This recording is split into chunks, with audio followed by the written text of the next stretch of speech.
नारी का सन्मान करो। आणि हे मुलींचं पथक, स्वामी मुक्तानंद हायस्कूलचं हे मुलींचं पथक या ठिकाणी ध्वजाला, तिरंग ध्वजाला, आपल्या राष्ट्रीय ध्वजाला मानवंदना देण्यासाठी समोर येत आहे। आजच्या आदरणीय पाहुण्यांनी या मुलांची मानवंदना, या मुलांचा आदर किंवा त्यांनी दिलेली ही सन्मान हा स्वीकार करावा अशी मी विनंती करतो। या पाठोपाठ दुसरं पथक येत आहे की जे पथक आहे RSPचं। RSP हे पथक कायम पूर्ण वर्षभर शाळेमध्ये कार्यरत असतं। शाळेची शिस्त, शाळेची स्वच्छता, शाळेचे वेगवेगळे नियोजन आणि आयोजन या कार्यक्रमांमध्ये ही मुलं सतत कार्यरत असतात।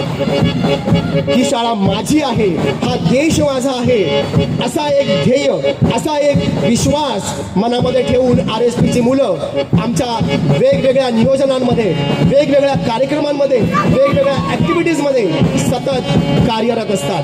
आणि हे पथक तिरंगा ध्वजाला मानवंदना देत असताना पुढे येत आहे। आणि त्यानंतर आता समोर येत आहे तिसरं पथक की जे पथक आपल्याला ध्येय घेऊन येत आहे। शिस्त म्हणजे जीवन, एकता म्हणजे शक्ती आणि भारत माता म्हणजे आमचा विश्वास, आमचा श्वास। विद्यार्थ्यांची प्रत्येक पावले जाणून सांगत आहेत, देशासाठी जगू, देशासाठी घडू।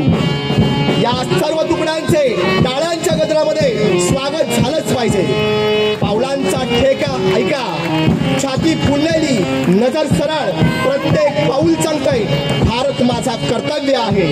ही केवळ परेड नाही, ही भविष्यातील पोलीस, सैनिक, अधिकारी आणि राष्ट्ररक्षणाची चाल आहे।